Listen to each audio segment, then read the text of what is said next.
Alright, so I know a lot of you guys in the audience go to the gym, you work out, you're doing good things to self-improve, but there's one thing that you should never do when it comes to working out. More specifically, one place you should never go to work out, and that place is Planet Fitness. I would rather live my entire life in O-Block, Chicago with a 0% chance of ever making it out of the hood than have to work out my entire life at Planet Fitness. I'm sure by now when scrolling social media, you've seen a clip of some of the shenanigans taking place at Planet Fitness, whether you have people doing workouts you didn't know existed, you got 10 sets of horsing around, 5 sets of tomfoolery until failure with a drop set, or perhaps you've just heard about the horrible business model they operate which is designed to keep you out of shape, like the fact that they give out free pizza and bagels and donuts on certain days. It's no wonder why Planet Fitness is the laughing stock of the fitness and gym community. And of course, who could forget about the lunk alarm, a literal siren that goes off in the gym when somebody is deemed to be too noisy or loud when working out. Seems a little counterintuitive, right? Someone's being disruptive or whatever when they're working out, and in order to ease the disruption, you play a loud siren. Like, who came up with this shit? This guy graduated from McDonald's Fry Cook University with a bachelor's degree in nonsense. So Planet Fitness has always been a meme, and whenever it's brought up in conversation, it's usually with a negative context, and that is exactly what we're talking about in this video, something negative that Planet Fitness is involved in yet again. So I recently saw this post on Twitter called "Planet Fitness stands by ban on member who took photo of trans woman in locker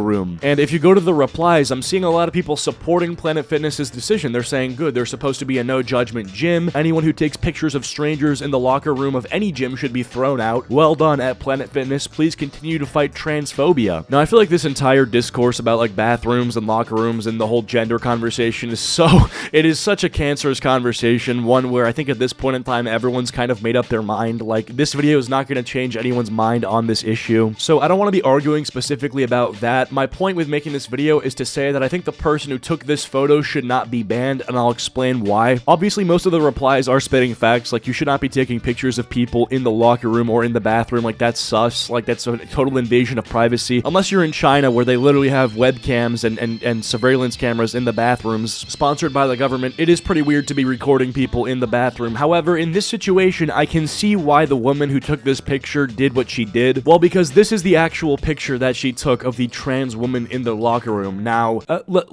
you know, let's just say this might surprise some people, right? Like, that person being in that space might be surprising to some people. Like, you know what I mean? Like, I'm not even trying to be mean or whatever. Like, objectively, that would be surprising. This is not the type of person that you would normally expect to be in that location. And so, I guess a person who, as a woman, would want to take that picture is not doing so to make fun of the person or to do anything, but it was probably out of surprise and out of discomfort. It probably caught her off guard, and for her own, I guess, protection and safety, wanted to make sure that everything was going according to plan. You know, I was actually thinking to myself when I first read the article that the person who was in the photo was the one who got banned, because I feel like you can make the argument that this person being in the women's locker room can be uncomfortable for a lot of people. But instead of doing that, they actually do the complete opposite, and they ban the person who took the photo. Like, dude, I feel like if this is such a bad thing, you know, that this person sort of responded in shock and took a picture of this person, like, at least give them a warning, be like, hey, you know, you can't take pictures of people, you know, we know that this is sort of unusual, but just don't do it again. No, they just straight up give this person the perma ban, which is like, bro, like, calm the fuck on for a second. I feel like if the person who took the photo of a person who doesn't look like they don't belong in the women's locker room, then the person taking the photo easily would have gotten a warning, but that just isn't how it went. So obviously this article goes viral on Twitter, it gets a lot of attention, and so not only is Twitter responding to it, you have sort of mixed responses on Twitter. Some people saying that it was good for this person who took the photo to be banned, some people saying the person in the photo should be banned. You know, you're hearing kind of a mixed baggage in terms of response. But interestingly enough, besides Twitter, the actual stock price of Planet Fitness has kind of responded to this entire situation by tanking pretty severely, where it seems like although on Twitter you're hearing mixed responses, it turns out the literal financial outcome of this has been very bad for Planet Fitness. If you look up the Planet Fitness stock price, you can see in the past month it's down 6.60%, and the Planet Fitness stock price year to date is down 20%. Now obviously I would be delusional to attribute all of this negative growth to this specific controversy, but obviously if you go to the past month, the past 5 days, it is still down. Like, obviously when the stock price falls, some people like to swing in and buy shares now that they're cheaper and long the stock. So ultimately there's like a billion things that contribute to the stock price of any given company, and I'm not going to sit here and say that, oh, this was the direct result of this specific scenario. No, of course not, but I do think, obviously, it had something to do with this movement. In a recent statement, the gym brand, which has over 2,500 locations, said whilst people might feel uncomfortable with trans folks joke using the same spaces as them, this quote discomfort is not a reason to deny access. The policy statement added that staff should work with members and employees to address the discomfort and to foster a climate of understanding. In a statement shared with the Daily Mail, Planet Fitness said, as the home of a judgment-free zone, Planet Fitness is committed to creating an inclusive environment. Our gender identity non-discrimination policy states that members and guests may use the gym faculties that best align with their sincere self-reported gender identity, it read. I think it is very interesting how they only seem to care about understanding when it comes to one specific group. Like, why do you not want to foster understanding for the person who was shell-shocked because they were off-put by the fact that someone who does not seem like they belong in the women's locker room was in the women's locker room? Why is there not mutual understanding and a mutual desire to respect where people are coming from? And so in my attempt to actually give this woman what Planet Fitness did not give her, which is any sort of understanding or leeway, I found a TikTok that she had posted where she recounts her experience in this locker room, and I want to say that, I mean, I don't think she's hateful at all.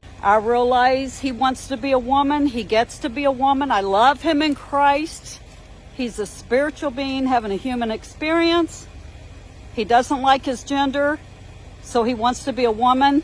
But I'm not comfortable with him shaving in my bathroom. I mean, she literally says that she loves this person and gives them the basic human love that she gives to everybody, but was rather just simply uncomfortable based on the scenario that she was in. So I'm going to play you the TikTok, but keep in mind this TikTok is embedded into a video where they basically defame the TikToker, so they basically let the woman speak for about like 5 seconds at a time while interjecting with something like criticizing her, claiming that she's harassing trans people. I mean, this tabloid garbage is the reason that legacy media is dying. I love seeing these news outlets that are so biased and they promote this tabloid garbage. I love seeing them crumble because they know that YouTubers are doing their job without the journalism degree, and they're doing a good job enough to the point where they're replacing them. Like, imagine you're working at Pink News and it's your job to make this TikTok roasting this woman for being uncomfortable in the locker room, but you personally actually agree with the woman, or maybe you'll even just have some questions about this. You will be reprimanded, okay? You're gonna have a meeting with HR, you might get fired, you might get a pay cut. Bro, it's not gonna be good. Whereas I can basically say what's on my mind as long as I'm being careful to give my viewers a perspective that I honestly hold and one that I think is the most reasonable. But anyway, check out this TikTok. A member of one of the Alaska gyms, Patricia Silver, shared a picture online of a trans woman shaving in a locker room, invading their privacy while they were in a vulnerable position. Silver recounted the story to friends in a Facebook video, saying, I realize he wants to be a woman. He gets to be a woman. I love him in Christ. He's a spiritual being having a human experience, so he wants to be a woman. But I'm not comfortable with him shaving in my bathroom. When Silver claims she confronted them about their right to use the women's changing rooms. Ultimately, I hope this woman is getting offers from other gyms at this point after her story has kind of gone viral. And she's too good for Planet Fitness anyway, man. Like, we can get you a better gym. I know Planet Fitness is probably on the cheaper side when it comes to gym memberships, but this nice older woman has no place being at Planet Fitness. You know, we can get you a better spot at a better gym. But yeah, ultimately, I think this whole story is quite sad, and I think to me it highlights the idea that understanding and the idea of being compassionate to people kind of only goes one way. But with that all being said, hopefully you guys have enjoyed this video. If you have, please be sure to leave a like and subscribe if you're at all new to the channel. Follow my social medias, links are all down below, and I'll see you guys next time. Peace.